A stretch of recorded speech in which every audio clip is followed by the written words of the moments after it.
Okay, so we all know the story of Rocky Balboa, right? The ultimate underdog.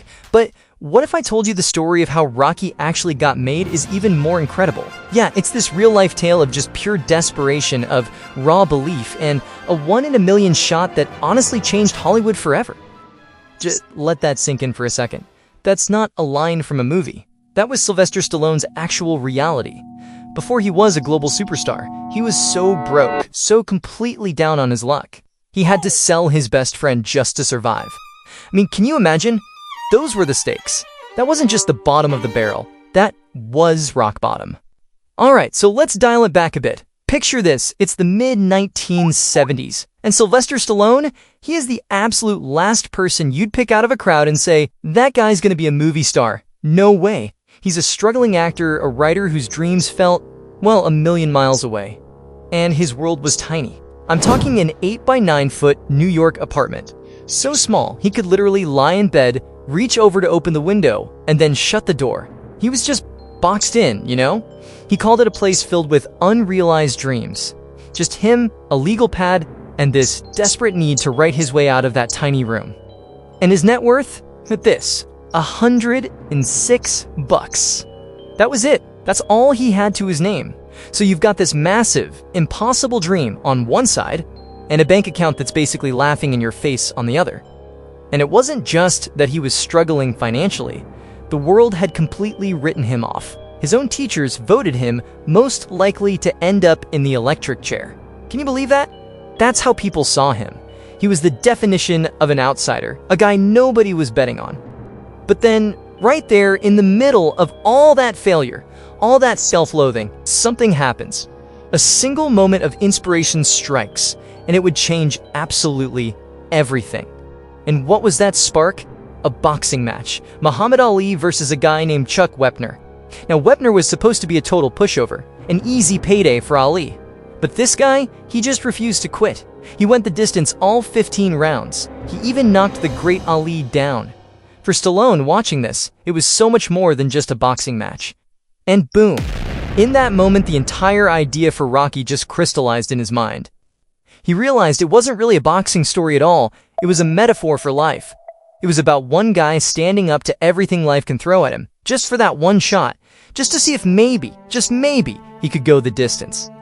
So, with this idea burning inside him, Stallone does something that most people would call, well, certifiably insane. He decides to bet everything, not just on his script, but on himself. He went into what he called a writing frenzy, just hammering out the entire first draft in 3 days flat. Now at first, it was actually a dark, cynical story, kind of in line with the anti-hero movies of the time. But he kept rewriting, injecting all of that hope and heart that he felt watching that Wepner fight. He takes the script to the studios, and guess what? They loved it. They saw its potential right away. But there was a huge catch. They wanted the script, but they did not want him. They wanted a big name. Robert Redford, Burt Reynolds, anybody but this unknown writer with the kind of slurred speech.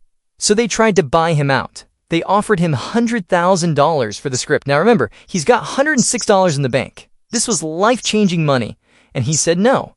He told them he had to be Rocky. The offer more than doubled. $250,000. The pressure must have been immense, and he refused. Again.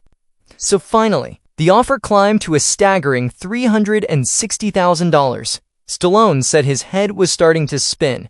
He could have been set for life, but he still refused to sell his story without him in it. He knew, with absolute certainty, that he couldn't live with himself if he sold out. This wasn't about money. It was about his one shot. So he rolled the dice, taking a drastically reduced fee for the script in exchange for one thing. He got to play the lead role.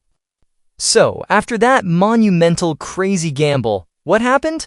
Well, Stallone didn't just go the distance. He won the whole damn thing. The film, made on a shoestring budget, became a cultural phenomenon. It was a massive box office smash, earned 10 Academy Award nominations, and then went on to beat masterpieces like Taxi Driver and Network to win the Oscar for Best Picture. Just unbelievable. And the very first thing he did with his newfound success, he tracked down the man he sold his dog to. He'd sold Butkus for $50 out of pure desperation. He had to pay $3,000 to get him back, But he did, and he even put the guy, Little Jimmy, in the movie. You see, the personal victory was just as important as the public one. But the legacy of Rocky goes way beyond just a Hollywood success story. It speaks to a much deeper truth about why we fight, both in the ring and, in our own lives. This right here was the core philosophy Stallone wrote into the film. The real victory isn't about the knockout punch. It's about getting knocked down over and over again and somehow getting back up. It's about enduring and being able to say that you were never truly humbled. Ultimately, it's a story about self-respect. It taps into that universal human need to prove, just for a moment, to yourself and to the world that you matter, that you're not just another face in the crowd. And this brings us to a final thought from Stallone himself.